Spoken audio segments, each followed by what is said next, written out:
Buenas tardes, muy buenas tardes. Un saludo para el vicepresidente de ALUEX, para Vicente Pascual Carrión, así como para el resto de su junta directiva.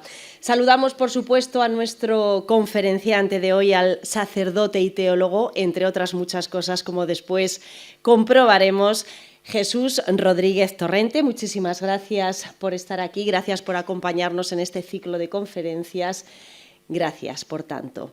Un saludo también muy especial, como no, para nuestro obispo emérito, para Ángel Fernández Collado, al que también le agradecemos su presencia y también le agradecemos en nombre de toda la asociación, de todo este auditorio y casi nos atreveríamos a decir de todo Albacete, pues le agradecemos estos años que ha dedicado a esta ciudad y le deseamos también lo mejor en esta nueva etapa que comienza.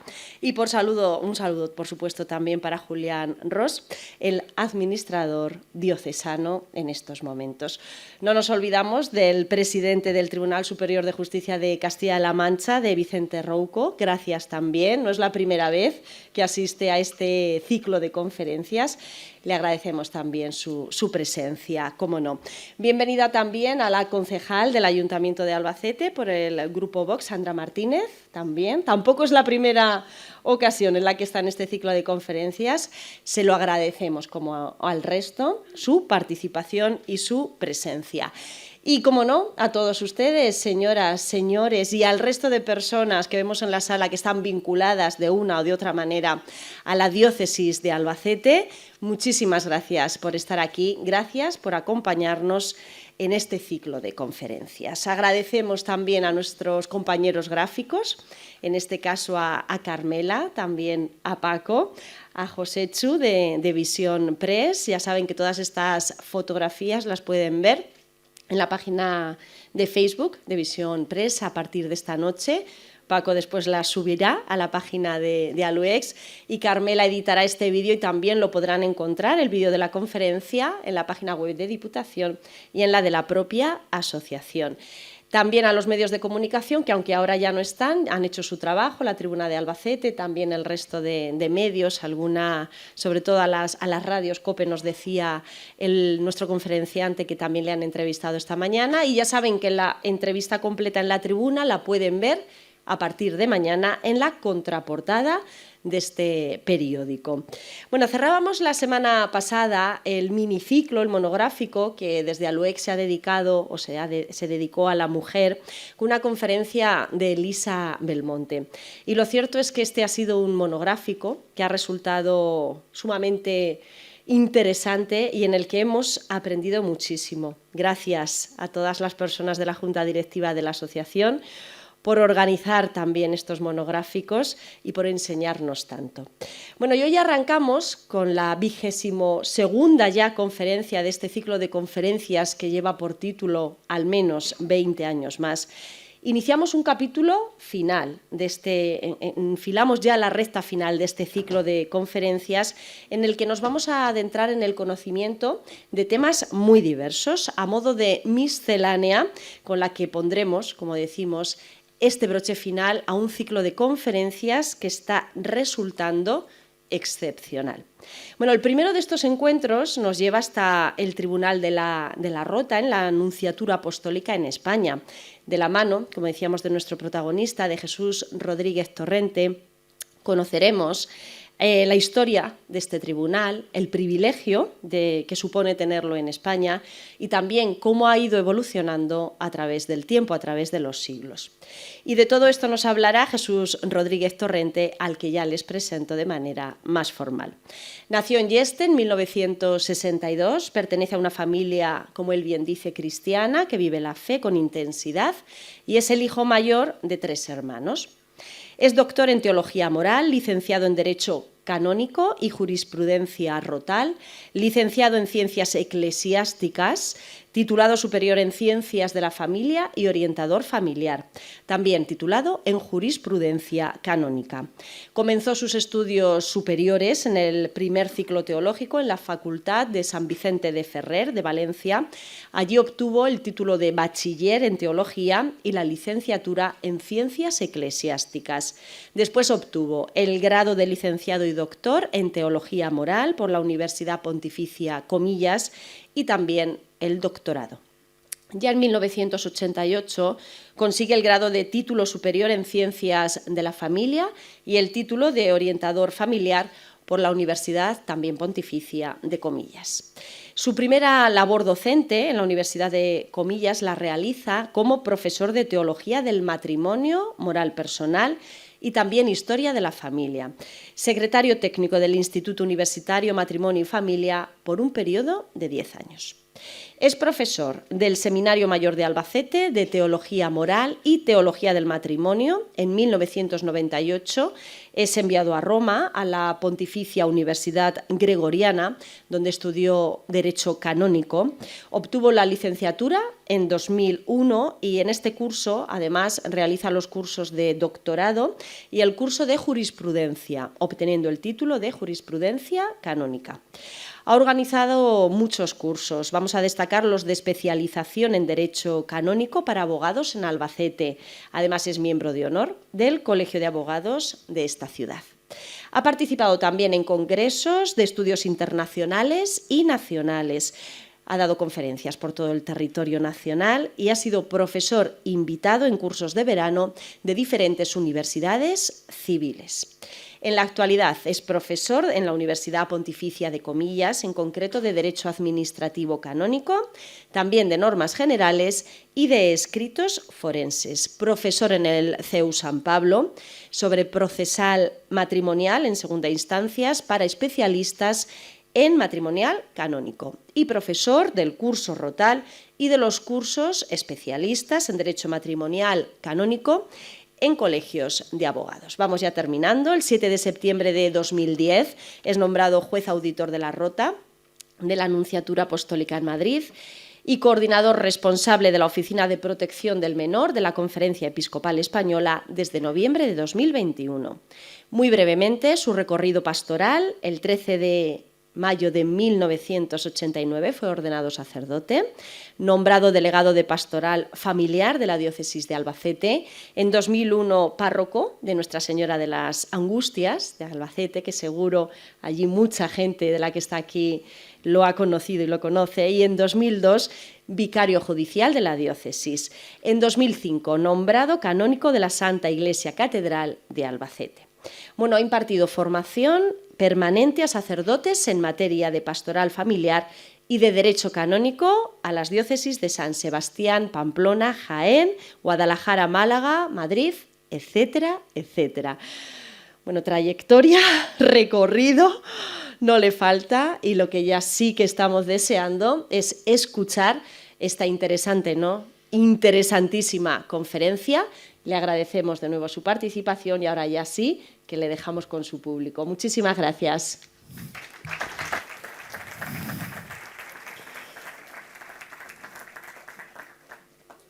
Después de una presentación así, uno no sabe si salir así sin que lo vean y no hablar. Yo estaba a punto de decir: yo soy Jesús, el hijo de Belén, porque ese es el título que más me corresponde.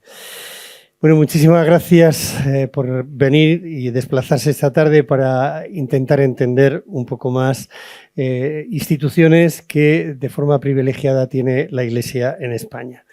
Quiero saludar de una manera especial al ilustrísimo señor administrador diocesano. Un abrazo enorme, don Ángel, obispo emérito de la diócesis, don Vicente Rouco, presidente del Tribunal Supremo, al que no solo admiro, sino que me une una bellísima amistad. He visto antes también a Pepe por aquí, que bueno, él cuando estaba en el Colegio de Abogados de presidente fue cuando promovieron que fuera miembro de honor también del Colegio de Abogados de Albacete. Quiero saludarte, Vicente, como vicepresidente y en tu persona al presidente de la Fundación, y agradecido por esta invitación. Y saludaros a todos de una manera especial, aunque no os nombre, pero solo con que os mire, podría decir casi todos los nombres. Entonces, bueno, pues sentíos de alguna manera saludados de una manera formal, pero también cercana y cariñosa. Me pidieron que les hablara esta tarde sobre el Tribunal de la Rota de la Nunciatura Apostólica en España. El título es Historia y Actividad Actual. Yo siempre suelo decir que es el gran logro de los fieles a la Iglesia de España. Voy a ir hacia adelante y hacia atrás y espero no hacerles aburrido este recorrido histórico y luego también la actividad actual que tenemos. La gente, la mayoría, siempre se apoya sobre soportes técnicos. Yo trato de no hacerlo porque creo que aún tenemos la capacidad de poder conquistarnos con la voz. Así que si no lo consigo, pues ya le pido perdón de antemano. Miren, el 11 de octubre de hace muy poquito tiempo, en 1999, Su Santidad San Juan Pablo II publicó un documento que se llaman las Letras Apostólicas Nunciaturae Apostolicae in Hispania. En él mantenía en nuestro país este tribunal en el que reorganizaba sus normas y también sus funciones. Sin duda, los fieles de la Iglesia de España mantenían un privilegio que tuvo su origen en ellos y continúa siendo únicamente por ellos. Por eso, en cierto modo, para poder presentar el tribunal y ver cómo es su configuración actual, no podemos dejar de hacer una mirada histórica, aunque sea de forma breve, y ver también los avatares que ha sufrido en algunos momentos. Como Tribunal de la Rota, tal cual lo conocemos, su constitución es en 1771. Pero hay muchos documentos que desgraciadamente se perdieron en un periodo entre 1930 y 1940 y quedaron pocas fuentes originales para algunas dataciones que serían necesarias hacer. Hay tres momentos indicativos. El Papa Clemente, el 26 de marzo de 1771, extiende una bula, que es Administrandi Justitiae, y crea oficialmente el Tribunal de la Rota de la Nunciatura en España. El advenimiento de la Segunda República, con la expulsión del nuncio apostólico, indudablemente se cierra también el tribunal en 1931 y se vuelve a restaurar el día 7 de abril de 1947 y, digamos, el último momento sería la reforma de Juan Pablo II. Muchos de los que están aquí, sobre todo en el ámbito judicial y en el ámbito de la abogacía, se recordarán el dicho del derecho romano de Virgilio que decía Felis qui potui rerum conocere causas. Y es verdad que es únicamente desde el conocimiento de las causas donde se origina y podremos encontrar el origen de esta institución. Pero para poder conocer el Tribunal de la Rota tenemos que conocer el Tribunal de la Rota de Roma. Rota de Madrid, Rota de Roma. Son los únicos tribunales rotales que existen, España es el único país que tiene un tribunal como es el actual. El origen de la Rota romana, que si van a Roma y ven el palacio es muy bonito, es un palacio de la Cancellería precioso, lo tuvo en un germen que se llama el auditorium. Era donde iban los auditores y ese título lo recibían los jueces. Se creó más o menos en el año entre 1181 y 1185. Y era con un encargo preciso, el de asistir en asuntos de gracia o de justicia que después tenía que resolver el pontífice. Inocencio III o Bonifacio VIII, que eran buenos canonistas, son los que perfilaron las competencias del auditorium. Pero ciertamente, por lo que conocemos de la historia, nos situamos casi en el siglo X. Desde el siglo X-XI tenemos documentos. Y ahí aparece un colegio que se llama el Colegio de los Presbyterum y que dio lugar a algo que ya les va a sonar, porque en las propias diócesis nuestras también las tenemos. Ahí hay una curia diocesana. Bueno, pues este lugar, este grupo de presbíteros dieron lugar a la curia romana, a la curia pontificia. Era un grupo del clero romano que se tenía en cuenta por los consejos y porque los asuntos de mayor importancia que en el siglo IX, X y XI se les presentaba para que pudieran ayudar en algunas regiones, sobre todo de Italia. Lo curioso es que ya hay documentos que aparecen personas de ámbito extranjero dándole ya un cierto tono casi universal. Este colegio, con la evolución que tendrá lugar, será el que posteriormente dará lugar al Tribunal de la Rota en Roma y que a partir de ahí va a ir dejando de llamarse presbiterum para convertirse en un consistorium, que sería la sede natural donde se tratan asuntos relativos al gobierno espiritual de la Iglesia y temporales de los estados pontificios. El devenir histórico hará que surjan desde esta sede otras instituciones y que tendrán como base a los clérigos apostólicos con origen delegado en oficios permanentes. Pero ¿podemos situar solo aquí, digamos, el nacimiento de lo que va a ser el tribunal? No. Hay que hacer una mirada más larga, hay que ir hacia atrás un poco más. En el siglo IV, ya en el siglo IV, había nacido y se estaba implantando un instituto que presentaba un poder delegado y que se llamaba la Cancellería Apostólica. Ahí empezaron a trabajar notarios, escribientes y colegiados que conservaban las actas apostólicas. A mí me da un poco de vergüenza hablar delante de don Ángel, que es un magnífico historiador y conoce mucho mejor que yo toda la historia. Lo digo, pues si luego le quieren preguntar y si recuerda, verá que sabe mucho de este tema. Así que si en algo me equivoco, don Ángel, ya le pido disculpas. Bueno, este grupo de la Cancellería Apostólica comienza a juzgar estos asuntos reservados. Y yo creo que es ahí justo donde está el inicio de la rota, sin saberlo, pero desde el siglo IV. Bueno, terminará en el siglo XII-XIII, que será donde se establezca una división de poderes. Estará la Cancellería, por una parte, y los capellani, los capellanes, auditores de causa, para otra sección o otro ámbito de trabajo. Claro, la pregunta es, ¿por qué? ¿Por qué hemos llegado aquí? ¿No tiene sentido o sí tiene sentido, ¿no? Yo creo que muchos de ustedes habrán ido a Roma y estoy seguro que habrán visitado al menos las 4 grandes basílicas. Y creo que habrán ido todos a San Juan de Letrán. Pues si van a San Juan de Letrán y se colocan en la fachada principal, hay unas hermosísimas puertas de bronce.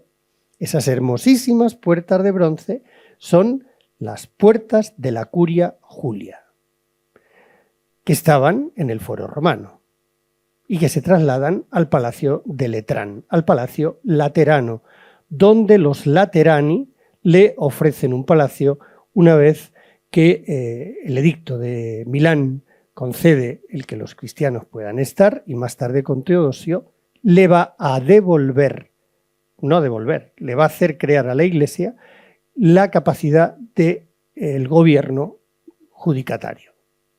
Y se subieron lo que era suyo a otro lugar. Pero vuelvo a repetir por qué. Cuando Jesucristo funda la Iglesia, no es ajeno a que ya hubiera conflictos. Y sabía que se podían producir tanto en las comunidades sociales como en los grupos familiares distintas controversias. Bueno, estas controversias que ya el Nuevo Testamento dice, cuando haya que corregir, corríjase. Corríjase primero en privado. Si no hace caso, se corrija con un testigo. Si tampoco hace caso, se corrija en la comunidad. Es decir, hay una corrección que se va implementando y que después de Constantino en el 318 y sin duda después de Teodosio asentará toda la actividad judicial de la Iglesia. ¿Qué es lo que va a hacer Teodosio? Decir que el juez nato sea el obispo.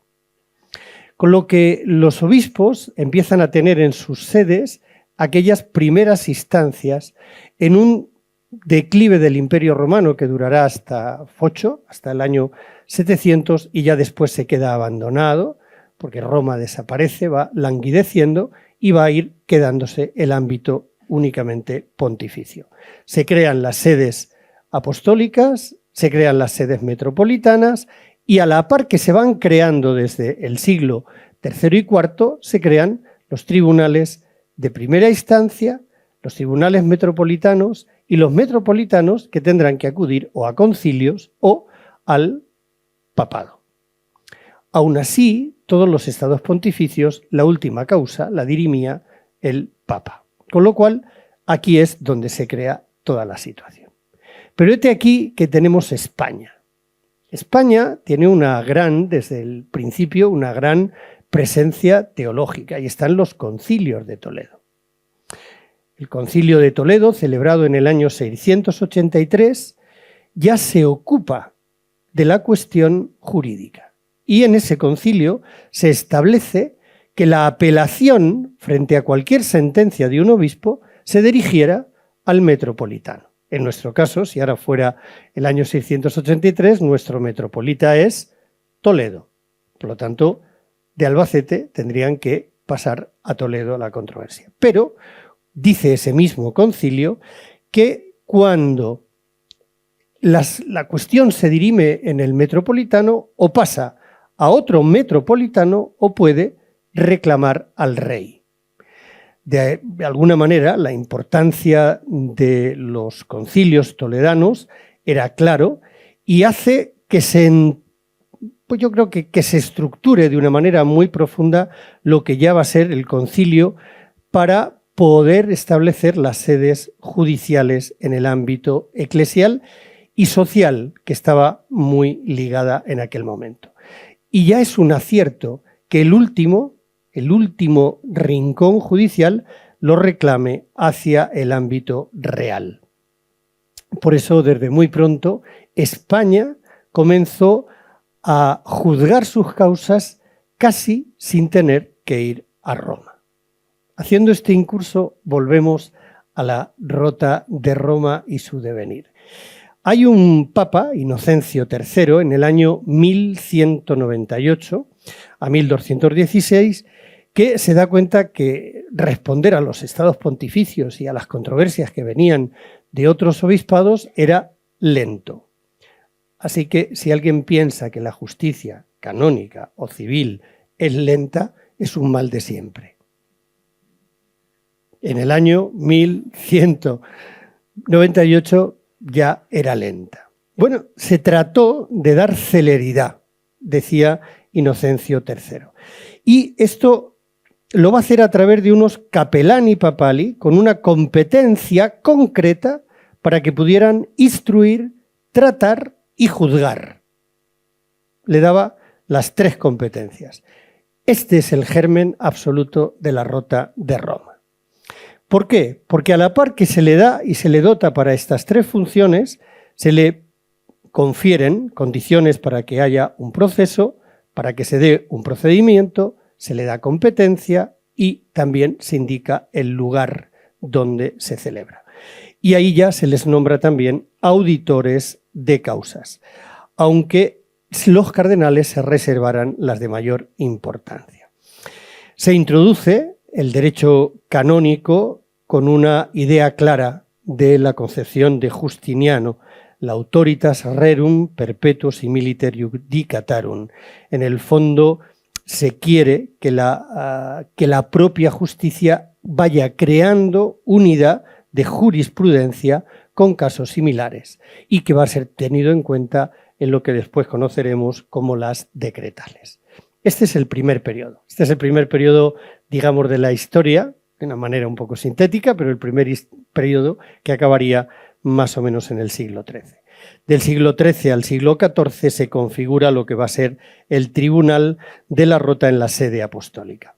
Con el pontificado de Inocencio IV en 1258, los jueces ya serán nombrados auditores generales para las causas sagradas en los palacios apostólicos y se introducirán a mitad de este siglo con una idea clara, y es para que no hubiera sobornos a los jueces. Los tribunales tendrían que ser colegiales en las decisiones que se tomasen.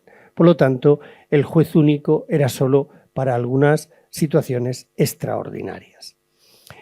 Durante el siglo XIV se van subdividiendo los tribunales y ya se establecen en 3 grados de instancias, que serán designados según ancianidad y servicio de los mismos. Si alguna vez vienen al Tribunal de la Rota en Madrid, yo les enseñaría mi despacho. Entonces, algunos que están aquí, que lo conocen, yo siempre digo, ¿has visto qué despacho más grande tengo? Según mi hermano, cuando vengan a Madrid ya pueden dormir allí, pues es un despacho como muy grande, ¿no? Digo, pero no se preocupen que es porque sepa mucho, es que soy más viejo.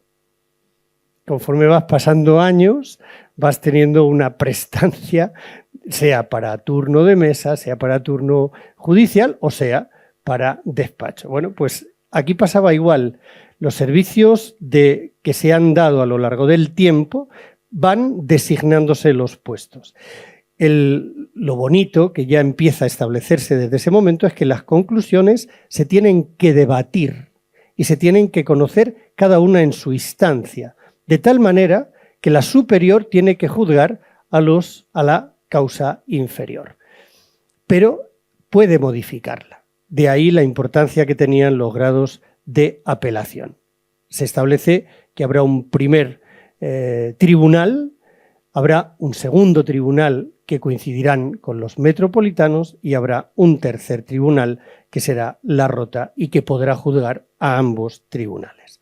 Con Benedicto XII, en Aviñón, se le da el nombre que ya conocemos al Tribunal de la Rota, se delimita el papel dentro de la estructura de la sede apostólica y se separa lo que ya serán las curias, que ahora son dicasterios y hace nada eran congregaciones, y a la parte jurídica se la dota de una estructura propia. Martín V, en el año 1423, dejará toda la documentación escrita. Sixto IV, con una constitución llamada Romano Pontifices, del 14 de mayo de 1472, fijará el número de los auditores, el grado de juicio, y veremos que ya en ese momento, entre los auditores de Roma y de otros pueblos, también hay extranjeros. Y ya, a partir del siglo XIV, siglo XV, la Rota tiene un carácter completamente universal. ¿Cómo se elige el auditor en aquel momento? Se elegía y se nombraba por la experiencia y la formación que tenía en la ciencia jurídica. Sería, si han estudiado historia, como algunos de los que están aquí, sería lo que eran los iuriconsultos del tiempo romano. Es decir, era lo que asume. Y lo hace por una razón concreta. El derecho romano se mantuvo vivo después de la caída del imperio porque lo mantuvo vivo la Iglesia. Eso es así. Pero la Iglesia recoge toda la estructura del imperio romano y también se beneficia de su planteamiento a la hora de establecer los códigos de conducta, pero también de presencia a la hora de lo que serían los tribunales. Por eso los iuriconsultos sería, digamos, lo que ilumina a la figura del auditor. Esto significa que la configuración que se va haciendo de los tribunales, desde el principio se va buscando personas que estén formadas en varias ciencias, no solo en la jurídica. Y esta complejidad es lo que le va a dar, digamos, de alguna manera, el sentido de la autoritas, porque es lo que conlleva un tribunal de este estado, ¿no? Mientras que el estilo curie queda para las congregaciones o actualmente para los dicasterios. Aparecieron, entre tanto, las universidades. Y con las universidades hay un decreto, que es el decreto de Graciano. Un decreto que los historiadores y los expertos en jurisprudencia antigua conocerán bien.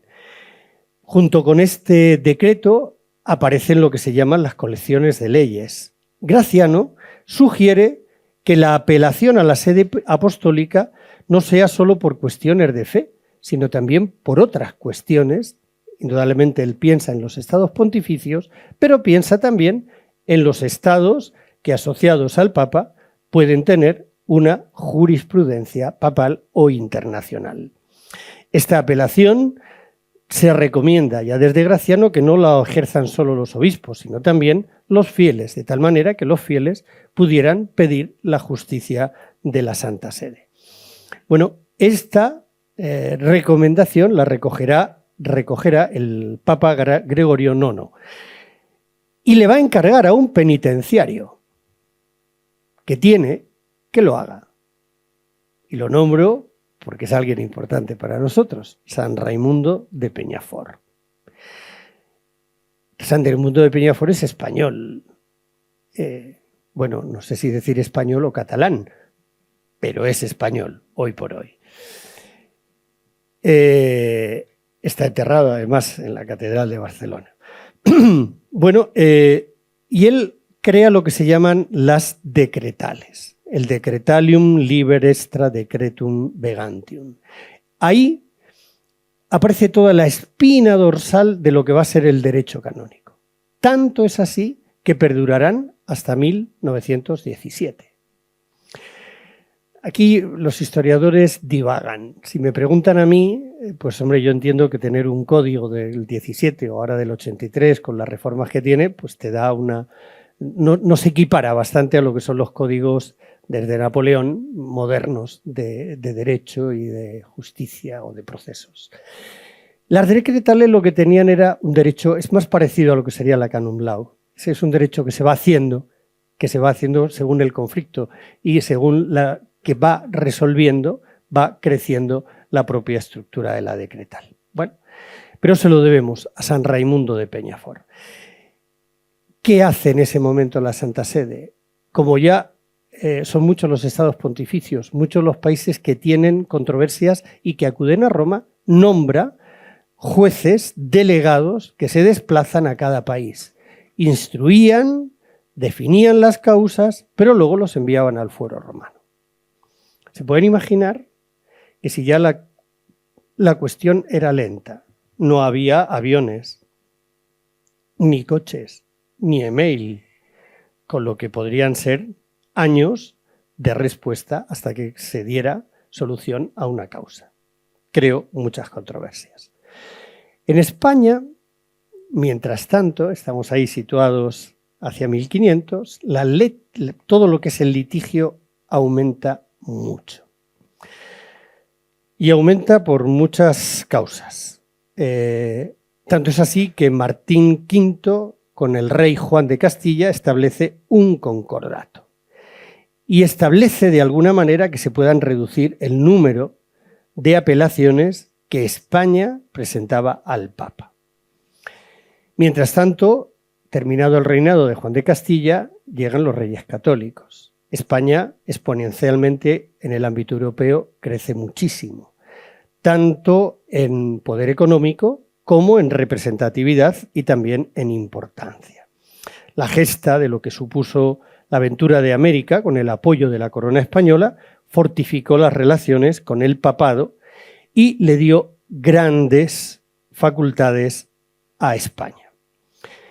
Y este es el dato más importante a partir de ahora. En 1537, don Carlos I de Castilla y V de Alemania insta al Papa Pablo III para que, dice así, comunicase al nuncio la jurisdicción delegada, a fin de que conociese de los pleitos y los vasallos y éstos no fuesen obligados de ir a litigar a los tribunales de Roma. ¿Qué se crea en este momento en España? El Tribunal del Nuncio. El Tribunal del Nuncio, que es el que dará lugar al Tribunal de la Rota.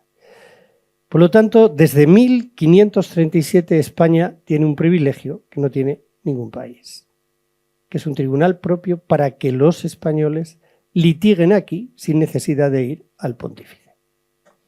Estamos hablando, por lo tanto, que el Tribunal de la Rota tiene 400 años de existencia.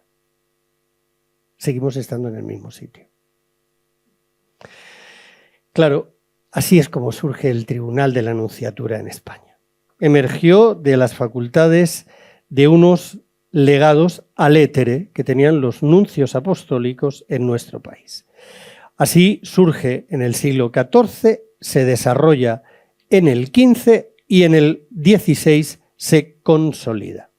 La relación del tribunal con la autoridad suprema, sin duda, era fecunda y se puede afirmar, yo creo que sin ninguna equivocación, que nunca estuvo ausente desde el siglo XV el que se dejasen de sustanciar causas eclesiásticas y civiles en este tribunal. Esto que parece una historia bonita, un cuento casi de, pues podríamos decir, de una historia de cuento más que otra cosa. No se crean que fue nada fácil, porque junto con esta realidad aparecieron situaciones terribles, tanto como los enfrentamientos de Felipe II con Pablo IV, el Papa, que provocó el cierre del tribunal, luego se volvió a abrir, porque hay una cuestión clara.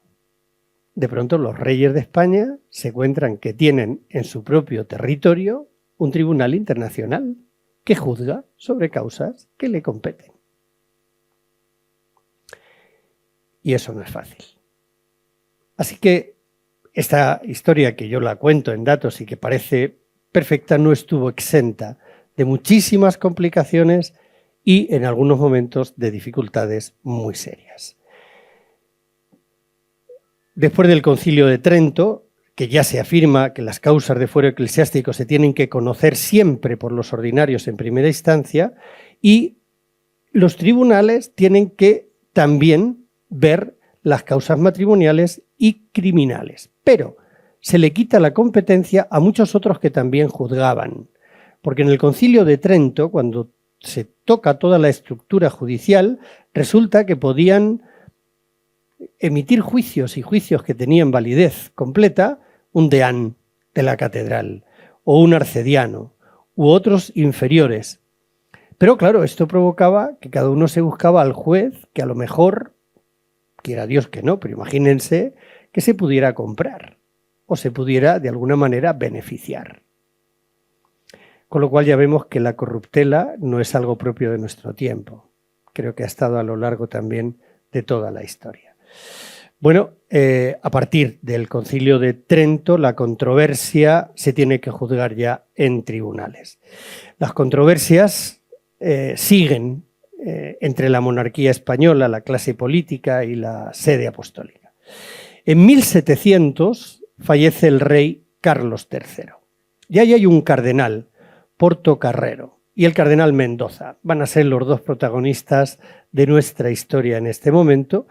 Van a ayudar de distinta manera a lo que será la dinastía borbónica para que alcance el trono, pero las fricciones con la sede apostólica cada vez son más tensas. Y, bueno, se tratan de solventar a través de la vía concordataria. El tribunal, aún llamado del nuncio, es un tema preferente para cada concordato. Porque, vuelvo a insistir, los reyes se encuentran con un tribunal internacional en un territorio nacional. Es verdad que Carlos II era muy amigo del Papa Clemente XIV y llegan a un acuerdo. Llegan ambos a un acuerdo y es que el 26 de marzo de 1771 se emite un breve, que es el breve Administrandi Justitiae Celus, que dice que el papado renuncia a tener un tribunal del nuncio que juzgue causas con carácter nacional e internacional, pero se crea un tribunal exactamente igual que el de Roma, de la Rota Romana, para los fieles de España. Con lo cual, digamos que de alguna manera todos contentos. El tribunal del nuncio deja de intervenir en lo que va a ser ya la política o la controversia judicial del Estado y tiene un tribunal propio para los españoles, para los feligreses, para los que viven en España. Y así es como se encuentra el acta fundacional. Además se hace con un tono muy conciliador. Se insertó en lo que se llama la novísima recopilación de las leyes de España. Ley primera, libro segundo, título quinto. El fin legis era para que en lo sucesivo se administrara justicia de una manera más rápida y con más madurez. Es un tribunal que se pueden aprovechar los españoles, que son los únicos que lo tienen, sin tener necesidad de ir a Roma. Los siguientes periodos son mucho más rápidos. Este es el de la gestación. El tercer periodo de la Rota de Roma lo podemos encuadrar en lo que es la Constitución del Romano Pontífice de Martín V hasta 1870. Es verdad que los jueces van a ir invariablemente cambiando, pero se va a ir quedando siempre en ese capítulo, digamos, judicial. Y este rol del juez de la Rota siempre será de juroconsultor, de auditor. Su nombramiento vendrá directamente del Papa y ocupaban a veces también puestos de diplomacia o de curia. Con el Código del 17 se perfila lo que es la naturaleza ya definitiva de tal y como conocemos hoy la Rota Romana. Sabemos que es un tribunal de apelación de la Santa Sede y lo promulga el Papa Pío XI con las nuevas normas del Tribunal de la Sagrada Rota Romana. Pablo VI, en la Constitución Apostólica Regiminis Ecclesiae Universae, le dedica unos números a la Rota Romana y traslada las cuestiones contenciosas a las congregaciones, dando un gran paso en lo que sería la división de poderes entre dicasterios y tribunal. Finalmente, San Juan Pablo II, con la Pastor Bonus, entramos en las normas que ya regulan la actividad de la Rota Romana y después, posteriormente, de la Rota Española. Estas normas se darán a experimentum en el año 1969, en 1982 volverán a darse bajo experimento y con la aprobación del Código del 83 y la Pastor Bonum en el 88 se terminan de configurar. Ahí aparece en aquel número 126 que ya cambió el Papa Benedicto XVI, que el Tribunal de la Rota sustancia las causas matrimoniales y tiene que buscar, además de sustanciar las causas, la unidad de la jurisprudencia, a la par que tiene que ser auxilio de tribunales inferiores, que es la misma realidad que tiene el Tribunal Español. Como conclusión a toda esta parte histórica, podríamos decir que el juicio que emitía el Tribunal de la Rota desde el medioevo nace con el sabor de motivar correcciones. Y luego hay muchas correcciones de los papas, pero siempre con ese sabor de poder darle consistencia. Y es verdad que el Papa Gregorio XVI en 1834 establece una doble distinción, lo que sería una función ordinaria, la Rota juzga como tribunal de apelación del pontífice, y otra delegada, cuando se constituya como tribunal extraordinario. Bueno, y así es como funciona para todas las diócesis del mundo, excepto para las diócesis y el Estado español, que en su lugar está el Tribunal de la Rota. Yo creo que podemos decir, junto a esto, y no voy a entrar ahí porque si no, no acabaríamos, habría que ver todo lo que supuso el ámbito secular, cómo se fue desgajando del ámbito, digamos, eclesiástico, toda la cuestión civil que supuso todo lo que fue la renovación del derecho, la aparición de los códigos en Europa y a partir de ahí también cómo se va encuadrando tanto la justicia civil y la justicia religiosa. Bien, en este último periodo que es en el que nos encontramos ahora y en el que ya estamos aquí, pues tenemos dos referencias que me parece bonita hacer.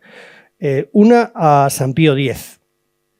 Tiene una constitución apostólica, Sapienti Concilio, en la que ya habla de lo que son cómo se tienen que sustanciar las causas judiciales. San Pío X basó su reforma en la división de poderes entre distintos organismos que ayudaban al Papa y también al gobierno de la Iglesia Universal, mientras que las congregaciones de la curia tendrían una función administrativa o de consejo. Con lo cual, si se dan cuenta, ya quedaba perfinado lo que era el Tribunal de Justicia de la Rota Romana y también, a la par, el Tribunal de la Rota de la Nunciatura Apostólica en España. Bueno, yo creo, y ya para situarnos únicamente en nuestro tribunal, yo creo que lo primero que tendremos es que dar gracias por tener este tribunal. Es decir, es un tribunal que tiene 400 años, 200 años como Tribunal del Nuncio, 220 como Tribunal de la Rota. En todo este tiempo, 5 veces ha sido suprimido. 5 veces, 6. 5 veces por conflictos con los gobiernos y la sexta fue por la proclamación de la República. Se abrió, como les he dicho al principio, por un motu proprio apostólico hispanarium de 1947 por Pío XII. Y se reordenaba todo lo que era el Tribunal de la Rota con 59 artículos. Finalmente, y es lo que tenemos en vigencia ahora mismo, San Juan Pablo II, en 1999, cuando se firmaron los acuerdos Iglesia-Estado, que se firmaron en el Tribunal de la Rota, justo al lado de mi despacho, donde estoy yo, ahí está la mesa donde se firmaron los acuerdos, se cambió, y San Juan Pablo II cambió el reglamento con un motu propio que yo creo que hay que agradecer al Santo Padre, que en un momento muy curioso, porque había muchísimas presiones de iglesias europeas y extranjeras que querían que se cerrase el Tribunal de la Rota en España, porque ellos no tenían. Entonces pedían o tener un tribunal como teníamos en España o cerrar. Incluso algún cardenal de muchísima importancia como Grokolewski apoyaba directamente esta moción. Ahí hubo una gran defensa por parte de canonistas españoles, también de don Antonio María Rouco, su tío, que consiguieron que el Papa viera la importancia que tenía los 400 años de lo que era este tribunal, y gracias a él podemos admitir, tramitar y resolver las causas matrimoniales, todas en el territorio español, en las apelaciones y también en casos, digamos, posteriores o de conflicto mayor. Yo creo que el Tribunal de la Rota siempre ha sido, y yo creo que siempre ha sido, como decía Melchor de Macanaz en 1713, ha sido un bien al pueblo español. Y esta benignidad viene dada en una ley especial y única en el mundo. Nació en circunstancias históricas de un gran centralismo pontificio que se consiguió desterrar de ese centralismo y se ha mantenido en una historia, yo creo que de muy buen hacer en estos 4 siglos. Es además muy singular porque es creado por el Papa sin que él nunca presida el tribunal, porque quien lo preside es el nuncio en España, no el Papa. Es un tribunal con inalterada naturaleza jurídica desde su creación. Es un eficaz amparo de la salus animarum para los fieles de nuestro país. En las normas actuales del Tribunal Apostólico, del Tribunal de la Rota, se constituye por un privilegio o concesión de la sede apostólica. Se propicia que los fieles de España puedan acceder a una institución judiciaria permanente y que puedan resolver todos sus conflictos en él sin tener que salir fuera. En este momento es un tribunal de la Nunciatura Apostólica que, curiosamente, los jueces auditores, a diferencia del pasado, tenemos que ser aprobados por la Conferencia Episcopal Española. Es colegial, es ordinario, es de apelación y es eclesiástico. Juzgamos por turnos, por eso se llama rota, pues son turnos rotatorios. Si cogen las aspas de un reloj, van a la inversa, pues así se hacen las causas. Se juzgan en tribunales de 3 jueces que vamos rotando, vamos siendo rotatorios con ellos. Y digamos que hasta este momento hemos llevado casi siempre causas matrimoniales. Digo casi siempre porque la última etapa de este tribunal nuestro y que están intentando, por ejemplo, Francia va a aprobar a imagen del tribunal nuestro, quieren promover un tribunal para causas penales. España ya lo tenía el Tribunal de la Rota y desde el 2011 estamos tratando causas penales. Entonces nuestra sección tiene la sección matrimonial y la sección penal. Bueno, somos 7 jueces, nombrados 6, hay un juez ad casum. Tenemos un fiscal, que sería el defensor del vínculo, un promotor de justicia para otras causas, 2 notarios, porque funcionamos con 2 notarías distintas, una secretaria y un cursor. Estos somos todos los que componemos el actual Tribunal de la Rota. Lo preside siempre el nuncio. Entre nosotros hay un juez decano, que es un primus inter pares, un igual es el primero entre iguales, y que digamos de alguna manera, pues todas las decisiones colegiales las tomamos o bien todos los jueces en las causas penales o los 3 que nos corresponden en las causas matrimoniales. En el año 2015 el Papa Francisco hace una regulación distinta de lo que son las causas matrimoniales. Hasta ese momento las causas matrimoniales para conseguir una nulidad necesitaban 2 causas conformes, es decir, 2 tribunales que dijeran que sí o que dijeran que no, pero 2 sentencias. En 2015 el Papa Francisco cambia la ley y dice que con un tribunal de primera instancia que juzgue la causa esta deviene ejecutiva, es decir, deviene firme, excepto que se apele, que entonces pasaría al tribunal de apelación. Por lógica, el tribunal de apelación tendría que ser el tribunal metropolitano. Pero es verdad que a tenor de lo que el Papa crea cuando hace la ley, tanto el Tribunal de la Rota Romana como el Tribunal de la Rota de Madrid somos ya, digamos, competentes para todos los grados de apelación.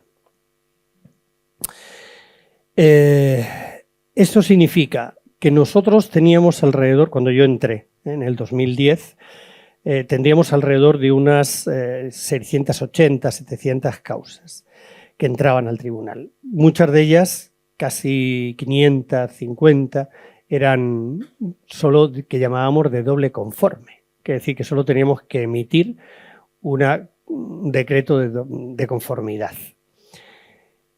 La verdad es que para nosotros era una satisfacción hacer un decreto de conformidad, porque eso quiere decir que los tribunales funcionaban muy bien y esa labor de supervisión de los tribunales lo único que hacía el tribunal, digamos, de la Rota era decir funcionan muy bien. Pero claro, a partir de ese momento todo lo que entra en la Rota tiene que instruirse, porque ahora ya es por apelación. Bien las negativas de primera instancia que se apelan fuera de tiempo y forma, o bien porque del metropolitano se apela al Tribunal de la Rota. Y ya sí que podemos tener las 2 o las tres instancias. ¿Cuántas causas se están dirimiendo en este momento? Alrededor de unas 180. Pero hay que dirimirlas todas. Es decir, a mí exponencialmente me ha subido mucho más el trabajo, porque no es lo mismo hacer un decreto confirmatorio que tener que instruir una causa y dictar una sentencia, donde tienes que motivar, fundamentar, hacer, ¿no? Entonces, en este sentido, es mucho mayor, digamos, el trabajo. Para nosotros, ustedes podrán decir, bueno, es relativamente pequeño, sí, pero también somos pocos jueces para toda España, más para las causas que nos encarga la Santa Sede. Bueno, normalmente si nuestro tribunal, si viniera una causa negativa de primera instancia, viene a nuestro tribunal como segunda, la tercera instancia aún sería en nuestro tribunal o podría accederse al Tribunal de Roma si así las partes lo desean. Por eso es un tribunal que tiene segunda y tercera instancia, es decir, tenemos que ser 7, tenemos que rotar porque no podemos sustanciar causas. Yo creo que esto es lo principal. Las causas de nulidad que en este momento se están tratando. Bueno, miren, cuando yo empecé aquí de vicario judicial, teníamos causas muy variopintas. Teníamos causas que venían por el grave defecto de discreción de juicio o de incapacidad psicológica. Teníamos causas que venían por simulación, gente que decía que hacía una cosa pero realmente hacía otra, gente que decía engaño. Yo recuerdo una de las primeras causas que yo tuve aquí en Albacete era por dolo, por engaño, propiamente dicho. Bueno, en estos años, las causas, cuando yo llegué aquí, se presentaban, excepto algunas que eran de muy breve duración del matrimonio, la mayoría llevaban entre 10 y 20 años de matrimonio y que querían saber si su matrimonio era nulo o no era nulo. Llegó la Rota, en la Rota va cambiando mucho el perfil de nuestra cultura, va cambiando muchísimo el perfil de todo lo que va significando las relaciones del matrimonio y también la concepción de la familia. En este momento yo creo que el porcentaje mayor de causas es por incapacidad psicológica, por encima de todo. Y si me preguntaran, y así ya no me lo tienen que preguntar, ¿cuál es la causa de mayor nulidad? Los trastornos narcisistas, porque son trastornos egocéntricos de personas que viven pendientes de sí mismas, son incapaces de establecer un vínculo con otra persona y, lógicamente, todo esto hay que demostrarlo, claro, pero es el número mayor. Luego hay un gran número por parte de inmadurez y luego, curiosamente, la defensora del vínculo nuestra, doña Laura Armentia, suele decir muchas veces, ella tiene un trabajo muy bonito hecho, que dice noviazgos largos, matrimonios cortos. Yo eso, parafraseándolo, le digo, Laura, te equivocaste. Parejas de hecho largos, matrimonios breves. Porque esto es lo que estamos teniendo ahora mismo. Miren, cuando yo llegué a Albacete de vicario judicial, a mí se me partía el alma porque cuando tomaba declaración descubría que muchos matrimonios en crisis buscaban un hijo para solucionar el problema. Pero claro, un infirmus, un bebé, no le puede solucionar el problema a un adulto. Todo lo contrario, genera mucha más dificultad. Y aquello, yo me acuerdo cuando dábamos los cursos de preparación al matrimonio, que yo decía, no pueden tener ustedes un hijo para solucionar un problema de adultos. Un hijo es un bien en sí mismo. Poco a poco aquello se fue diluyendo. Yo creo que llevo más de 11 años o 12 que no me han presentado ninguna causa de un hijo, era solucionar el problema. Pero ¿qué ocurre? Parejas que conviven durante largo tiempo entran en crisis y entonces deciden casarse para solucionar el problema. Como dándose una fiesta de matrimonio o de compromiso van a solucionar los problemas, sin darse cuenta que los problemas que estaban antes van a seguir estando después. La boda es un paréntesis. Y ese paréntesis nupcial al final vuelve a tramitar una situación dolorosa en el conflicto o en la nulidad. Entonces esta es una de las curiosidades que han aparecido ahora más y está empezando a haber cada vez más la exclusión del bien de los hijos. Es decir, son muchos los matrimonios que dicen quererse casar asumiendo que van a estar abiertos a la vida, pero luego por razón laboral, por razón del trabajo, hacen incluso antes de casarse, y esta es la dificultad de este capítulo, tiene que haber un acto positivo de la voluntad. Esos son, en general, la mayoría de las causas por donde hoy por hoy, están las causas de nulidad. Decirles cómo es brevemente el proceso. El proceso, normalmente cuando una persona pide la nulidad, que a nosotros nos llega, vuelvo a repetir, en segunda o tercera instancia. Por lo tanto, ya viene instruida. Pero lo normal es buscar la prueba. La prueba en las causas de incapacidad psicológica se necesita el peritaje y el peritaje propio del tribunal. No vale el peritaje que aporte cada uno como de forma privada. Mientras que en otras causas lo que se requiere es pues, o un acto positivo de la voluntad o una verdadera testifical o documental que demuestre que el matrimonio, antes de la realización del matrimonio, ya se estaban o excluyendo o se hacía por unos motivos distintos de los que se afirma en el consentimiento y que por lo tanto este no es libre o no tiene la capacidad de ser emitido.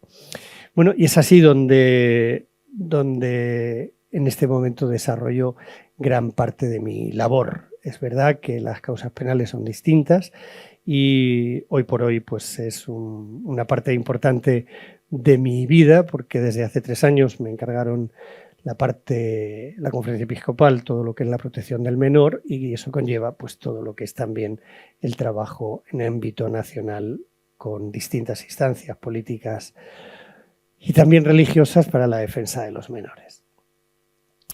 Esta mañana que me entrevistó, y con esto soy fiel al tiempo que me han dado, esta mañana cuando me entrevistaban en la tribuna, creo que ha sido porque han sido muy seguidos las periodistas de COPE de la tribuna, me decía la periodista, pero usted pero usted está contento. Y yo le he dicho, me ha salido del alma, digo, yo solo he estado contento en Albacete.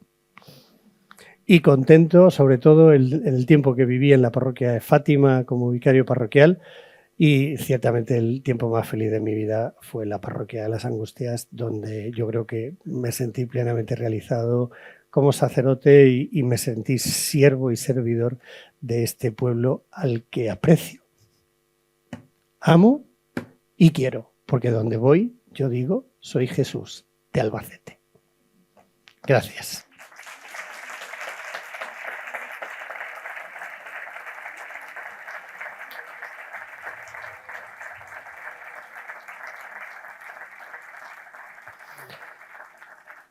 No sé si ustedes en estos 6 o 7 o 8 minutos querrán. Sí, muchísimas gracias por la conferencia, de verdad, muchas gracias. Hemos hecho ese recorrido histórico y hemos aprendido muchísimas cosas, bastantes cosas que, al menos en mi caso, desconocía totalmente. Bueno, pues abrimos ese turno de preguntas. Un poquito de tiempo tenemos, no mucho, porque a las 8 en punto tenemos que marcharnos, ¿verdad? Entonces, bueno, y yo a las 8:20 tengo un tren. Por eso, nos tenemos que marchar rápido, ser puntuales. Pero si hay alguna pregunta, pueden levantar la mano y formularla. Sí, voy para allá. Un segundito, que llevo el micrófono y así toda la sala lo puede escuchar.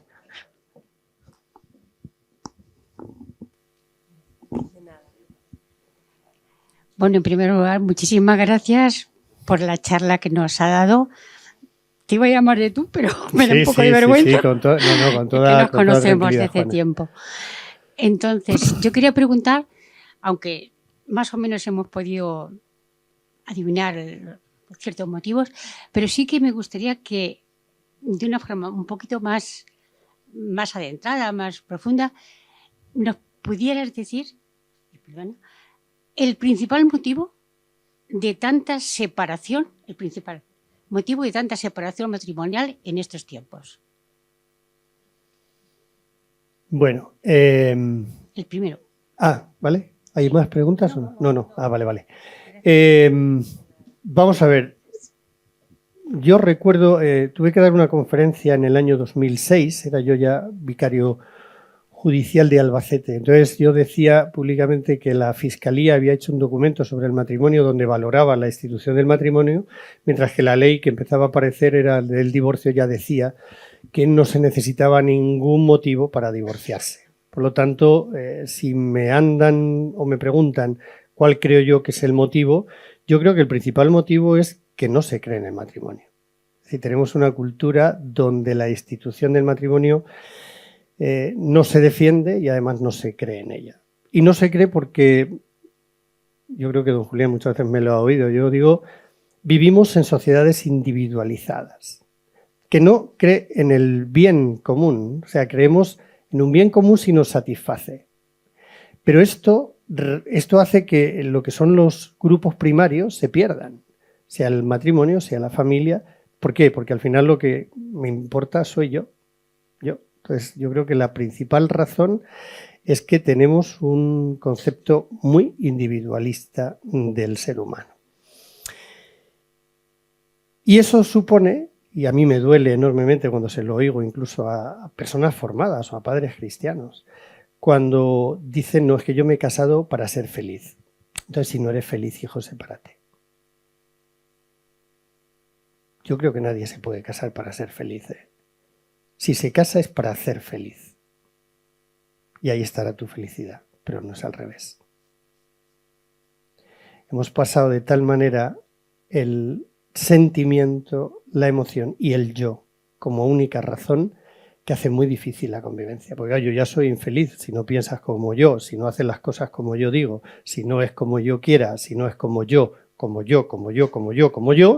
pues al final es imposible que se pueda constituir una relación de alteridad entre dos personas que den lugar a una familia. Pero esta es mi opinión, ¿eh? Gracias. Sí. Hola, buenas tardes. Tú has dicho que nos quieres, pero nosotros te queremos también a ti. Es de mi familia, ¿eh? No solo porque sea de tu familia, sino porque los demás también te aprecian y te quieren. Bueno, pues ha sido una exposición brillante, pero mi pregunta va por el siguiente derrotero. Por si alguna pareja, matrimonio o pareja de hecho está pensando en pedir la nulidad, pues por incapacidad psicológica, narcisismo, todos los motivos que quieran, o inmadurez, ¿cómo le afectaría eso al bolsillo? Hombre, si es una pareja de hecho, creo que no va a pedir una nulidad. Una corriente, sin muchas apelaciones. Te digo, vamos a ver, una pareja de hecho, José, no va a pedir la nulidad porque no la necesita. En todo caso, será un matrimonio que se case sacramentalmente, ¿no? Y que, vamos a ver, este es uno de los grandes mitos, pero yo ya era vicario judicial de aquí, me acuerdo muchas veces hablando con don Vicente y con don César y con Pepe y con tantas personas, decíamos, los mitos se establecen y se perpetúan, porque la Iglesia desde el inicio, desde el siglo XV, mantuvo una parte abierta dentro de la judicatura que era lo que se llamaba el pro bono, es decir, las causas de indigencia, que esas no la pagaban los fieles, la pagaban las personas, o sea, la pagaba la propia institución de la Iglesia, que es lo que llamamos la justicia gratuita. Entonces, nadie en España puede decir yo no he pedido la nulidad porque me cuesta tanto dinero. No, o sea, será porque tienes una declaración, porque lógicamente esto hay que documentarlo, es decir, se pide la declaración de la renta y es verdad que según sea la situación económica, la reducción puede ser del 100%, del 80%, del 60%, del 40% o del 30%, pero hay una reducción. Entonces, quiero decir, la primera noticia que yo les tendría que decir a todos es no crean los mitos, es decir, primero pregunten. Si una familia media normal de pronto se encuentra ahí, pues hay distintas situaciones, es decir, yo ahora mismo no sé cuál es, cuando yo estaba aquí, el criterio era uno, eso se lo tendría que preguntar a, no sé si el canciller de la diócesis, que va por las tasas, ¿no? Están suprimidas las tasas, entonces quiere decir que será ad bonum de la persona, solamente lo que la persona, fíjense en Albacete, van sin tasas. En el Tribunal de la Rota, si es que llegaran a segunda instancia, lo que cuesta son 700 euros todo el proceso. Con eso se paga un año de trabajo de 3 jueces, 2 notarios, un secretario y un cursor. 700 euros. Más la luz, el papel y eso. ¿Qué es lo único que queda al margen? Lo que cueste el abogado. El abogado es de libre ejercicio. Es verdad que se les trata de decir a todos los abogados, sobre todo a los que son rotales y a los que están en la diócesis, que ajusten su economía y ellos las causas de patrocinio gratuito las llevan, pero también es verdad que un abogado vive de ello, entonces ya ahí la alternativa es lo que cobre el abogado. Y la pericia psicológica, si hay que pedirla, según sea la causa, si es de reducción o de patrocinio gratuito, la paga el obispado y si no, la paga las personas y suele ser unos 600 euros. Como ven, ricos no nos hacemos y ustedes pobres tampoco se hacen. Gracias. Tenemos otra pregunta. Bueno, Jesús, enhorabuena. Es un placer escucharte, para mí especialmente, porque yo soy abogada rotal. Me formé en el Tribunal Eclesiástico de Albacete cuando don Jesús era vicario judicial. Mi primera causa que llevé fue de patrocinio gratuito y me permitió también aprender. Estábamos formándonos y ofrecieron que algún abogado voluntario pudiera llevar una causa y yo la llevé. Y desde entonces estoy llevando causas de patrocinio gratuito. Es verdad que he levantado la mano antes de que él terminara de hablar por un poco decir eso, que efectivamente el patrocinio gratuito pues está para quien lo necesita. Y además que el otro día, por ejemplo, tuve yo unos clientes que fueron a preguntarme por una causa también con el mito que les habían hablado de 15.000 euros, decían unas barbaridades. Y además les dije, es que siempre hacer lo que son los honorarios con los plazos que podáis, en las veces que podáis. Nadie se queda sin que se le pueda llevar una causa porque no pueda pagar el abogado. Y luego también, bueno, un poco aunque ya lo ha dicho don Jesús antes, en cuanto a cuáles son las causas más habituales que preguntaba esa señora, yo creo que un dolor que a veces tenemos en el tribunal y que cuando don Jesús era vicario, don Julián era vicario y con don Pedro ahora, es que muchas veces los matrimonios no saben que tienen una crisis y la pueden superar. Cuando hay causas de nulidad grave las hay, pero el problema yo creo de nuestra sociedad es que ante una crisis matrimonial, como cuando tenemos una crisis personal o tenemos una crisis en el trabajo, lo que hacemos es, si no abandonamos el trabajo, si es algo personal nos cuidamos, pero el matrimonio lo abandonamos, porque la sociedad nos dice eso, pues divórciate, no pasa nada, o sea, divorcia a tu vecina, la de arriba, la de abajo, el del quinto, y eso es algo que no luchamos por salvar los matrimonios, que en muchos casos se podrían luchar. Cuando en los cursillos prematrimoniales en todas las parroquias y los tribunales, que también nos esforzamos porque el trabajo de los tribunales se extienda a las parroquias, muchas veces decimos, igual que habéis venido a la iglesia a casaros, cuando tengáis un problema, pedir ayuda en la iglesia, que está para eso. Entonces, es verdad que no se puede abandonar y que estamos para ayudar. Los tribunales de las diócesis están también para ayudar. No tengo que responder nada. Gracias. Un comentario con valor añadido. ¿Alguna pregunta más? Don Vicente aquí. Sí, voy. Sí. Esta ya es la última, ¿eh? Sí. No es una pregunta, sino en nombre de ALUES, de la Junta Directiva de ALUES, pues quiero agradecerte tu disponibilidad total desde el primer momento en que a través de Paco Martínez contacté contigo para que hoy nos dieses esta magnífica conferencia. Un lujo de conferenciante y más si es de Albacete y ya no digamos de Yeste. Eso es. Yo tengo que decirte que afortunadamente los servicios de la Rota no entran en mi pensamiento porque soy de noviazgo largo y matrimonio extraordinario.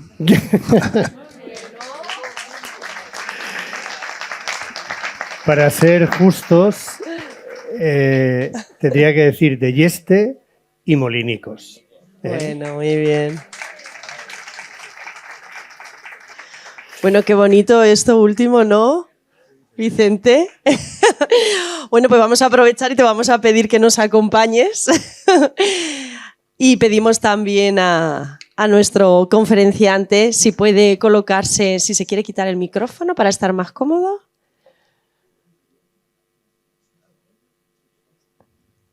Perfecto. Si puede colocarse delante con el vicepresidente de ALUEX, que le va a hacer entrega de este árbol, que es el símbolo de ALUEX, la encina, que hoy, de nuevo, ha crecido un poquito más con esta conferencia. Tan solo les recuerdo que regresamos el próximo lunes 29 de abril con la conferencia además de nuestro querido Vicente Pascual Carrión. Él será el protagonista la próxima semana con una conferencia que lleva por título Los Llanos de Albacete, un espacio geográfico e histórico singular. No se la pierdan. Muchísimas gracias.